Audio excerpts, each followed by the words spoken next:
Taylor Swift is not the first chart-topping musician to get married in a stadium. The godmother of rock and roll, Sister Rosetta Tharpe, did it first on July 3rd, 1951, and her wedding was the inspiration for generations of arena rock shows. Welcome back to Yesterqueers. My name's Amanda, and I'm a public historian of queer history. The little girl who would become Rosetta Tharpe was born as Rosie Etta, or maybe Rosabelle or Rosether, Atkins on March 20th, 1915 in Cotton Plant, Arkansas. Both of her parents were farm laborers who loved music.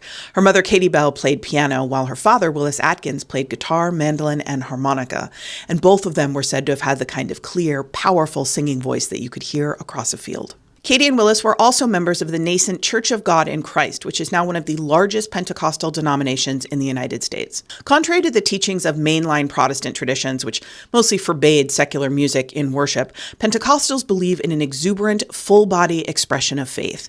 They combine traditional hymns with slave spirituals, blues, ragtime, as well as percussive dance and clapping to raise a great and joyful noise for the Lord. According to scholar Gail Wald, the church provided Rosetta's earliest musical template, the sound palette on which she would draw throughout her career. Rosetta's parents didn't stay together long, so Katie, driven by a desire to preach as well as hope for a better life for her daughter, headed north. She and Rosetta eventually settled in Chicago, where they joined 40th Street, now known as the Roberts Temple Church of God in Christ, the first black-built church in all of Chicago. In 1921, when Rosetta was just 6, she and Katie joined an evangelical troupe that traveled around the country performing events that were part sermon and part concert. Rosetta quickly gained fame as a musical prodigy and was billed as a singing and guitar-playing miracle. Rosetta married for the first time when she was 19, in 1934, to a preacher named Thomas Thorpe.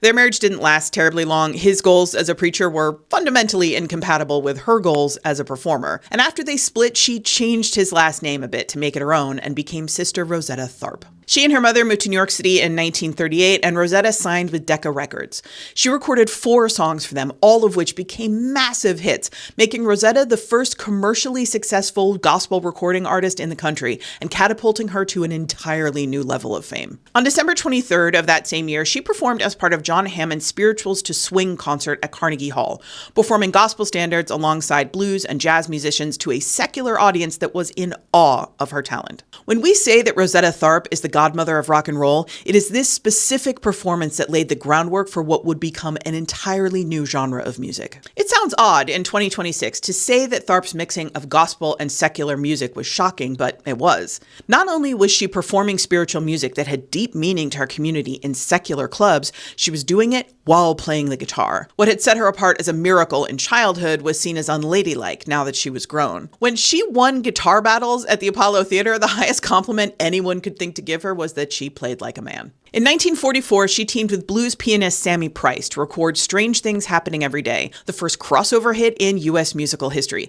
a gospel song that climbed to number 2 on the secular race records chart. Unfortunately, the gospel community was scandalized and decried it as devil's music. Rosetta would spend the rest of her life with one foot in both worlds, going back and forth between gospel music and this nascent style that we now know as rock and roll. But she thought of herself as a gospel artist, first, last, and always. Rosetta firmly believed that her music was a gift from the Lord, and that it was her responsibility to use it and use it well. Rosetta Tharpe first saw Marie Knight perform in spring of 1946. Struck by the beauty of Marie's voice and visions of the music that they could make together, Rosetta called up the biggest gospel promoter in the country, John Myers, and convinced him that the two of them should tour together, before she had even talked to Marie. She just turned up on Marie's doorstep one Saturday morning in early summer 1946 with a contract in hand, and by Monday they were on their way to Chicago to perform. It's a really good thing that Marie agreed because her name was already on the posters. Marie was a few years younger than Rosetta, but they had similar backgrounds. Both had been musical prodigies on the evangelical circuit in childhood, who'd grown up into young women whose marriage to preachers had chafed and constrained them.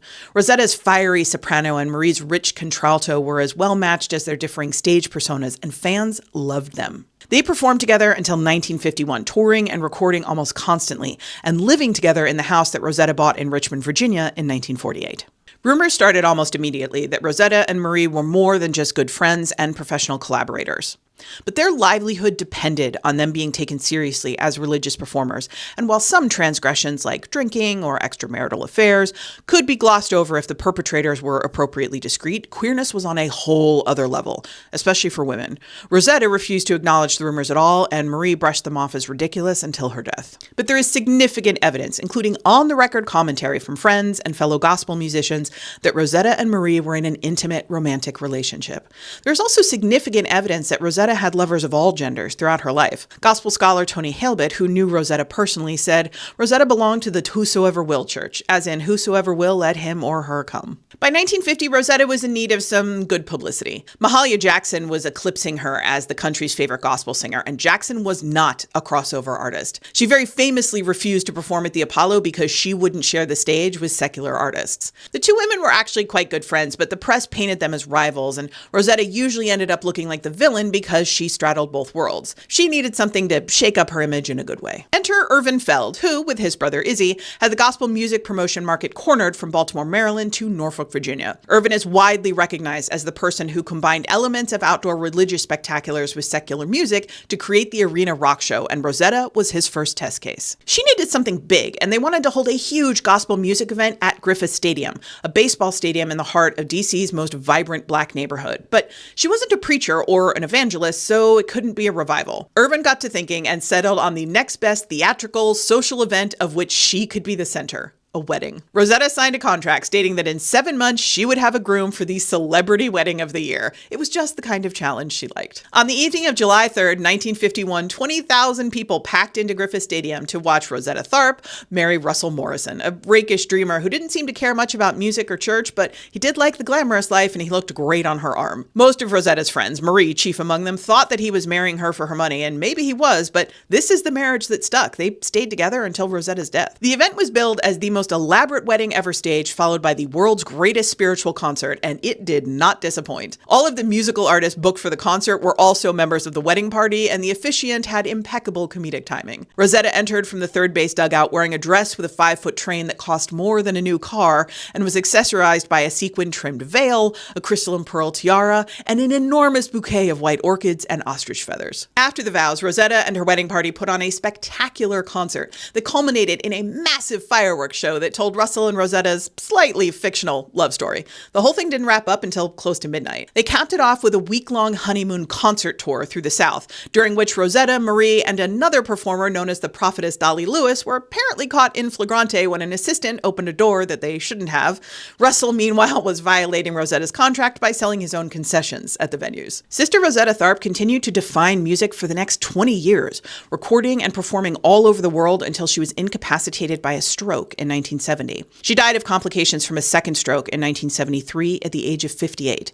She was buried in an unmarked grave in Philadelphia's Northwood Cemetery and remained hidden there for decades. Despite her enormous talent and influence on American popular music, after her death, Rosetta Tharpe was relegated to a footnote in the story that she helped write. It is thanks to the work of the Black Rock Coalition, scholar Gail Wald, and a rockabilly musician named Sleepy LaBeef that Rosetta Tharpe was put back at center stage, where she belongs. That's it for today. As always, more information, including sources and further reading, is available in the usual place.